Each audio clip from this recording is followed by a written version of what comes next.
지금부터 바이든 시대 첫 번째 한미 정상회담 핵심 내용들을 하나씩 짚어보겠습니다. 먼저 백신 소식인데요. 바이든 대통령은 한국에 백신을 직접 공급하겠다 이렇게 밝혔습니다. 당면 과제인 코로나 극복을 위해 힘을 모을 것입니다. 미국의 선진기술과 한국의 생산 역량을 결합한 한미 백신 글로벌 포괄적 파트너십을 구축하기로 했습니다.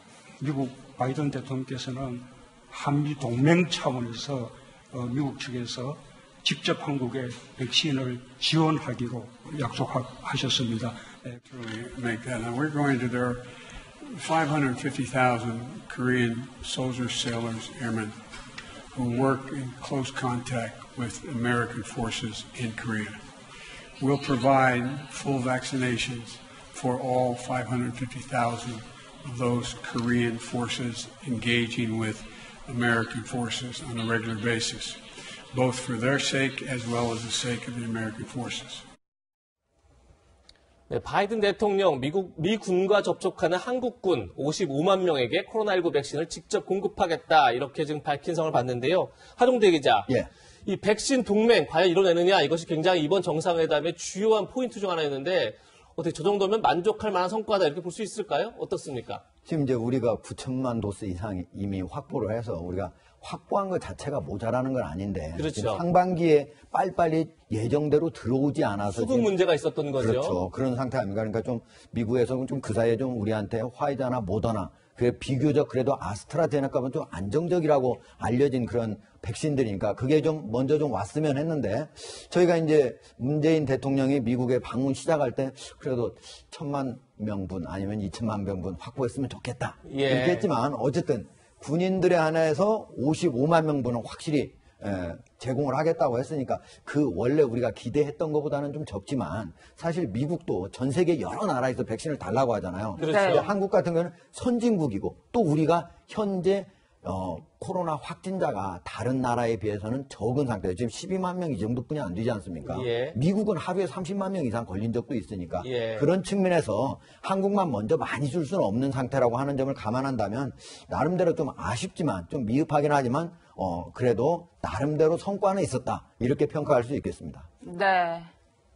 문 대통령의 방미길에 경제사절단으로 동행한 한국 기업들은 총 44조 원 규모의 미국 투자 계획을 발표하기도 했습니다. 바이든 미국 대통령은 회견장에 있는 기업인들을 일으켜 세우며 거듭 감사의 뜻을 전하기도 했는데요. 영상 함께 보시겠습니다. That so many leading South Korean companies see the benefits of investing in the United States, including this morning's announcement of more than $25 billion in new investments from Samsung, Hyundai, SK, and LG. I understand the executives of those companies here. Would you please stand up?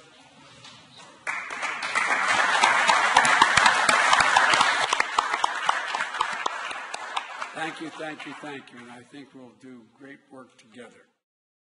네, 평론가님 영상에서도 보시듯이 고맙다는 말을 3번이나 했어요, 대통령이 직접. 언론에서는 지금 선물 보따리다 이런 표현도 쓰고 있는데 그렇죠. 바이든 대통령이 가장 기다렸던 부분이다. 저희가 이렇게 볼 수 있겠죠? 바로 이거죠. 경제입니다. 코로나19 극복, 미국은 상당히 이제 마스크를 벗고 백신 접종률 높고 그러다 보니까 이제 올해 경제 성장률이 미국은 역대 최고죠. 6% 이상을 노리고 있는데 자, 문제는 우리나라 기업의 투자가 아주 핵심적인 게 그냥 돈이나 규모의 문제만이 아니라 미국이 다른 산업이 살아나려면 반도체 수급이 문제인데 중국과의 경쟁에서 수급 불안정이 발생한 거죠. 근데 세계적으로 반도체 제조 생산 국가인 우리가 이번에 전폭적인 미국 내 투자와 수급 안정화를 이뤄줄 수 있는 선물 보따리를 푼 거예요. 지금 삼성 200억 달러 이상, 이게 20조 규모 이상입니다. 여기다가 SK 같은 경우가 지금 1조 원으로 돼 있는데 SK 하이닉스 1조 원이 문제가 아니라 지금 오늘 이 문재인 대통령은 SK 이노베이션을 방문했잖아요. 애틀랜타에 있는 공장. 여긴 이미 5조 원 이상 투자가 된 대대적인 규모의 공장입니다. 일자리 창출은 물론이고요. 여기다가 현대차, 그리고 이제 LG 배터리 모두 한 16조, 8조. 그래서 전체 합치면 44조를 넘어갑니다. 그러니까 이러한 규모의 미국 투자를 약정했고 이미 이루어지고 있는 공장의 가동, 그리고 반도체 수급 지원의 또 전략적 파트너. 이걸 생각하면 어쩌면 이 백신 부분을 인도태평양 지역에서 우리나라가 이 백신 글로벌 허브가 되면서 미국의 반도체 수급 문제를 해결해 줬다. 어쩌면 바이든 대통령은 상당히 큰 선물을 받았고 그 웨이퍼 들고 회의하는 장면도 있었잖아요. 예. 이제 반도체 부분은 좀 안심하게 되지 않겠는가. 바이든 대통령이 얻은 것도 많다고 봅니다. 네. 네. 그럼 지금부터 더 핵심적인 내용 살펴보겠습니다. 이번 한미 정상회담에서 역시 가장 큰 관심을 모았던 것은 북한 문제가 아니었을까 싶은데요. 바이든 대통령은 성김 국무부 동아태 차관보 대행을 대북 외교를 책임지는 대북정책 특별대표로 깜짝 임명하는 발표를 했습니다. Our two nations also share a willingness to engage diplomatically with the DPRK to take pragmatic steps that will reduce tensions as we move toward our ultimate goal of denuclearization of the Korean Peninsula. Today, I affirm to President Moon that the United States will proceed in close consultation with the Republic of Korea in our strategy and our approach. And to help drive all these efforts, I'm pleased to announce that Ambassador Sung Kim, a career diplomat and with deep policy expertise, will serve as the U.S. Special Envoy for the DPRK. Ambassador Kim, you're here somewhere today. Stand up, will you? Thank you for being able to do this.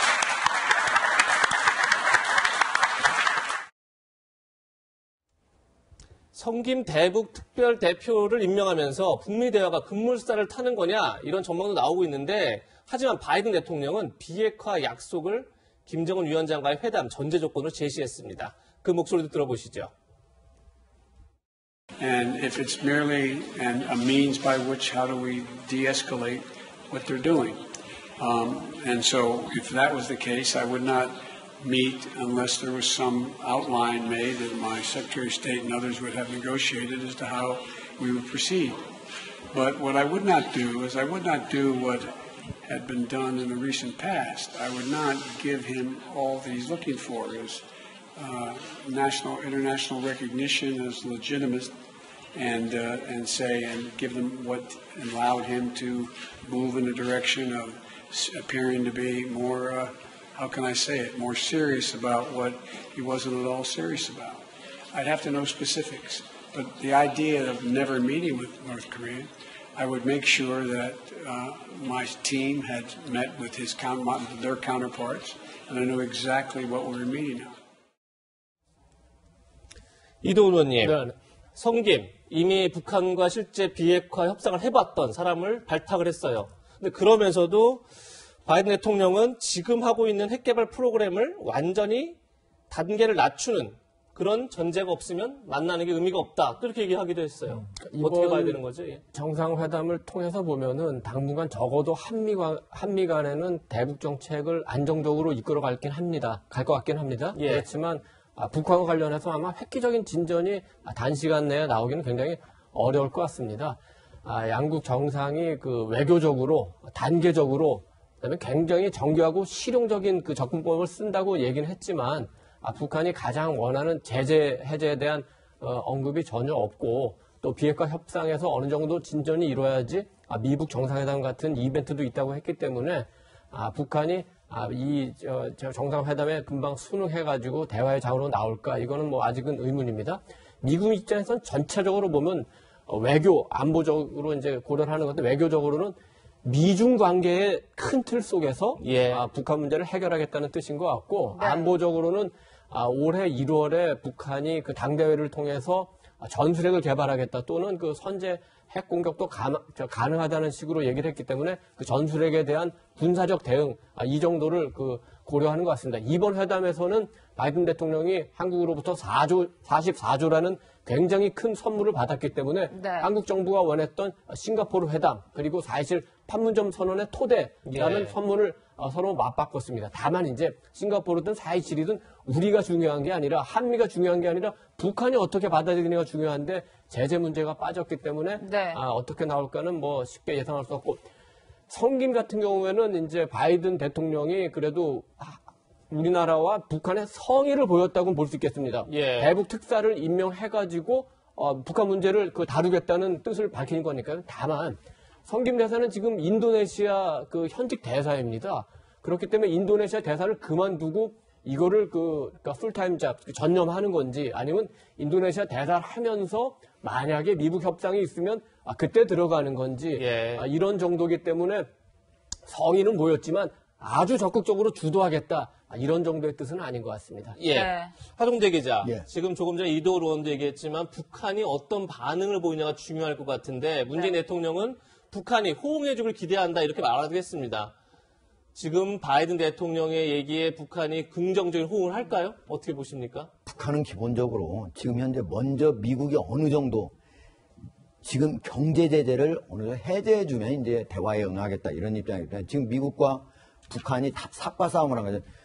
북한이 먼저 비핵화를 약속을 하면 예. 비핵화를 약속을 한다고 하는 건 지금 계속적으로 매년 6개, 7개의 핵무기를 늘려나가는 거 아닙니까? 적어도 그러면 만약 비핵화를 약속하면 첫 번째는 동결이고 그 다음은 감축이고 폐기인데 그런 것들이 어느 정도 눈에 가시권 안에 들어오면은 제재를 어느 정도 완화해 주겠다는 그런 얘기고 반면에 북한 같은 경우는 먼저 제재를 먼저 완화를 해줘야 내가 예. 어느 정도 그다음부터 대화에 나서겠다는 이런 입장이기 때문에 제가 보기엔 지금 현재 문재인 대통령하고 바이든 대통령하고 같이 대화해서 이 나온 북한에 대한 그 내용을 가지고 북한이 제가 보기엔 대화에 나온다 이런 건 거의 상황이 지금 현재로서는 거의 제가 보기에는 그럴 가능성은 거의 없다 이렇게 봅니다. 네.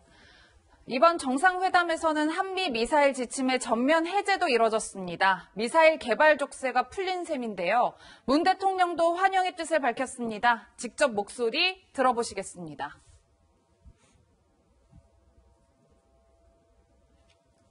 네, 문 대통령의 목소리 직접 들어보시겠습니다.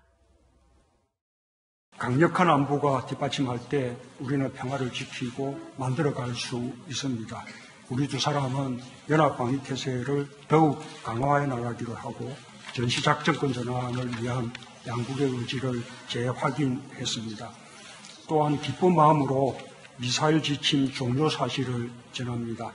바이든 행정부 출범 초기 한미 방위비 협정 타결과 더불어 한미동맹의 굳건함을 대대적으로 과시하는 상징적이고 실질적인 조치입니다. 네, 하 기자님, 문 대통령은 일단 환영의 뜻을 비치고 있지만 하지만 이를 두고 일각에서는 중국과 북한의 반발이 상당할 것이다. 이런 분석도 나오고 있어요.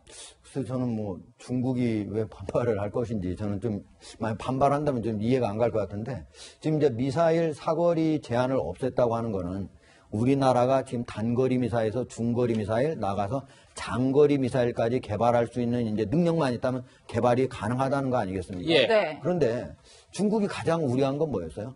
한반도에 중거리 미사일을 미국이 직접 배치하고 운영하는 거였어요. 근데 한국이 만약에 개발한다면 어떻게 됩니까? 한국이 운용하는 권리를 갖고 있는 거 아닙니까? 미국이 그거 컨트롤할 수 있는 게 아니고. 그렇다면은 한국이 중국을 향해서 전쟁을 걸겠습니까? 중국을 향해서 도발을 하겠습니까? 저는 중국이 오히려 안심할 수 있는 기회가 생겼다. 예. 다시 말하면 한국의 미사일 사거리 제한을 풀므로써 네. 미국이 직접 대한민국 한반도에 중거리 미사일을 배치할 수 있는 그런 어떤 근거가 없어졌다. 그런 명분이 없었다. 핑계가 없었다. 이렇게 봅니다. 그리고 지금 현재 중국은요, 우리나라를 향해서 한반도를 향해서 약 600여 기의 중거리, 단거리 미사일들을 배치해 놓고 있습니다. 예. 전체 600여 기 중에서 약 30%는 일본까지 가는 중거리 미사일이고 나머지는 우리 한반도 거에 430여 개가 우리 한반도 거에 이미 배치한 지 오래됐어요. 예. 중국은 우리한테 모두 이렇게 배치하고 언제든지 미사일을 쏠 수 있는 상황으로 만들어 놓고 우리는 개발조차 안 된다? 그걸 반발한다? 저는 이해 안 되고요. 현재 중국의 어떤 사이트에도 제가 아직까지 들어가봤는데 물론 이제 오늘 토요일이고 내일은 일요일이어서 그렇죠. 아직 한미 정상회담에 대해서 중국 외교부가 그리고 중국 지도부가 아직 협의를 안 했기 때문에 어떤 그런 내용들이 반발이 나올지 아니면 어떻게 나올지는 모르겠지만 약간의 반발은 저는 나올 거라고 생각해요. 그러나 그런 것들이 대한민국의 주권에 해당되는 일이기 때문에 그러한 반발들은 저는 합리적인 반발은 아니다 이렇게 봅니다. 네. 네. 중국이 어떤 반응을 보일지 봐야 하는데 미사일 사거리 제한을 없애는 걸 두고 우리나라는 미사일 주권을 얻게 됐고 미국은 중국 견제라는 상호 이익을 맞바꿨다 이런 분석도 나오고 있는데요. 이런 가운데 한미 정상회담 공동성명에선 중국이 강하게 반발하고 있는 대만 해협의 평화 문제가 언급됐습니다. 그 목소리도 들어보시죠. A tougher stance when it comes to China's posture towards Taiwan. Good luck. 다행스럽게도 그러한 압박은 없었습니다. 다만 대만 해협의 어떤 평화와 안정이 대단히 중요하다는 데는 인식을 함께 했습니다. 양안 관계의 특수성을 감안하면서 양국이 그 부분에 대해서 함께 협력해 나가기로 했습니다. 이동훈 의원님, 네네. 문재인 대통령은 기자회견에서 미국으로부터 대중국 견제에는 압박은 없었다 이렇게 말을 했지만 결국 대만 해협의 평화 문제 언급 자체가 중국으로서는 굉장히 아픈 부분이잖아요. 이번 그 한미 공동 성명에서 가장 주목되는 부분이 두 개가 있는데, 예. 네. 그러니까 우리 정부가 금기시해왔던 거 두 개를 뭐 깼다고도 볼 수 있겠습니다. 하나는 북한 인권 상황 개선이라는 부분이 있고요. 예. 또 하나는 대만 해협에서의 평화와 안정 중요성을 강조했다. 이번 정상회담을 앞두고 중국 언론들이 대만 문제 거론하지 말라고 노골적으로 압력까지 가했습니다. 예. 그렇지만 기자회견에서도 물론 그 미국 기자의 질문에 답하는 형식이지만 문 대통령이 답변을 했고 공동성명에도 분명히 대만 문제가 들어왔습니다. 워낙 그 미국 측의 입장이 강력했기 때문에 이거는 우리가 수용을 하고 그 대신 남북 관계에 관련된 아까 말씀드렸던 싱가포르나 판문점이라든지 또는 북한에 대한 인도적 지원이라든지 이런 걸 어떻게 보면은 서로 주고받았다고도 할 수 있는데 사실은 또는 그 대만 문제에 대한 언급은 우리 안보 차원의 조금 그 전략적 판단도 조금 들어간 거일 수도 있습니다. 예. 동북아에서 가장 이제 위험한 지역, 사실은 어떻게 보면 세계적으로도 가장 위험한 지역이라고도 할 수 있는 게 한반도하고 대만하고 남중국해입니다. 그런데 만약에 대만하고 남중국해에서 긴장이 고조된다면 사실은 한반도에서의 긴장은 줄어들 수 있는 것도 사실입니다. 그렇다면 뭐 우리가 대만이나 남중국해 주변국의 입장도 물론 우리가 우호국으로서 생각을 해야 되지만 우리 안보를 생각한다면은 우리 한반도에서의 안보 위협이 줄어드는 쪽으로 가는 게 굉장히 중요하고 문 대통령 개인적인 입장에서 보자면은 미국에서 어떤 그 문 대통령에 대한 인식을 갖고 있냐면 혹시 너무 친북적이나 너무 친중적인 거 아닌가요? 이런 생각을 가질 수 있습니다. 왜냐하면은 문 대통령이 중국에 가서 중국은 높은 봉우리고 한국은 작은 산인데 중국목을 함께 하겠다는 말을 하니까 아니 어떻게 동맹을 놔두고 이런 얘기를 할 수 있느냐 이런 의혹이 있었기 때문에 문 대통령으로서는 이 대만 문제라든지 북한 인권 문제 그리고 이번에 굉장히 그 독특하게 미국 참전 6.25 참전 용사의 그 훈장 다는 행사에도 참여하지 않았습니까? 예. 이런 것이 미국 사람들이 그 문 대통령에 대해 갖는 어떤 오해를 불식시키는 측면도 있다. 이렇게 설명할 수 있겠습니다. 네. 이 대만 문제와 관련해서 혹시 이런 그러니까 한미 정상 간의 이런 공동 인식이 중국의 반발을 불러일으킬 거 아닌가 이런 많이 우려를 하는데요. 예. 사실 공동 인식이 뭐냐면 대만 해협의 평화와 안정이잖아요. 예. 근데 이거는 어느 나라나 충분히 얘기할 수 있는 거예요. 중국이 한반도 문제를 언급할 때, 비핵화 문제를 언급할 때도 가장 같이 언급하는 게 뭐냐면 한반도의 평화와 안정입니다. 그리고 비핵화 문제를 해결하는 데 있어서 대화와 타협을 통해서 해라.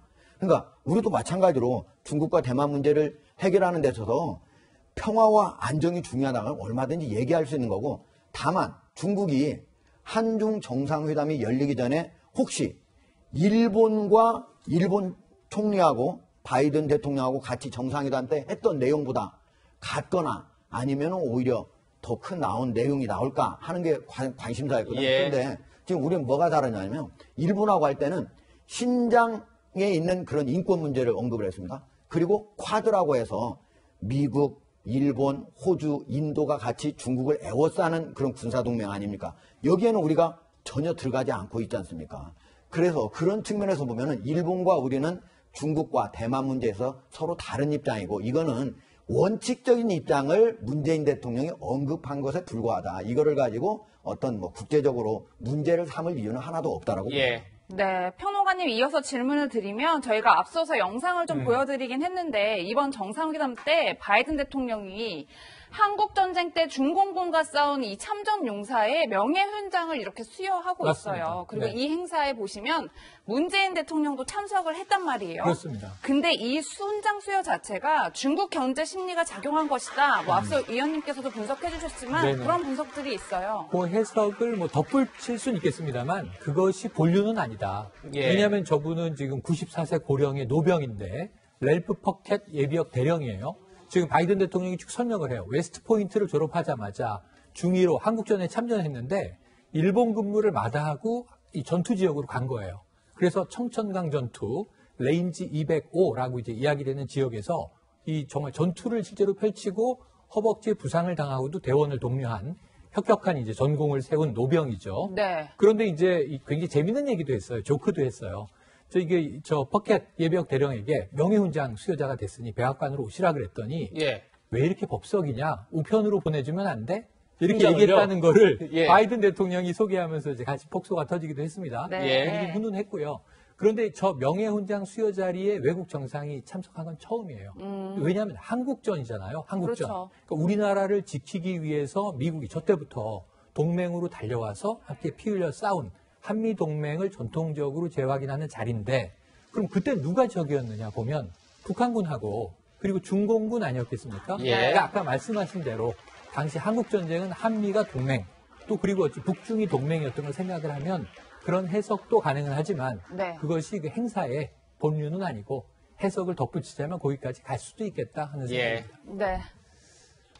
노병에게 훈장을 수여한 뒤에 문재인 바이든 대통령이 무릎을 꿇고 기념 촬영을 하는 모습도 굉장히 인상적인데요. 네. 이 명예훈장 서훈식에서 바이든 대통령이 말실수가 있었습니다. 그 장면도 보고 가겠습니다. President Moon, it's a real honor to have you here participating in this ceremony today. Korea is sometimes called the Forgotten War. But those men who were there under Lieutenant Puckett's command, they'll never forget his bravery. And the people of the Republic of Korea haven't forgotten, as evidenced by the fact that the Prime Minister of Korea is here. Is here for this ceremony. 네, 대통령이 아니라 국무총리라 이렇게 이제 표현을 해서 논란이 되기도 했었는데 아마 실수겠죠. 네. 한미 정상회담 소식 짚어봤고요. 이번엔 차기 대선 주자 움직임 살펴보겠습니다. 두 번째 안내킹입니다.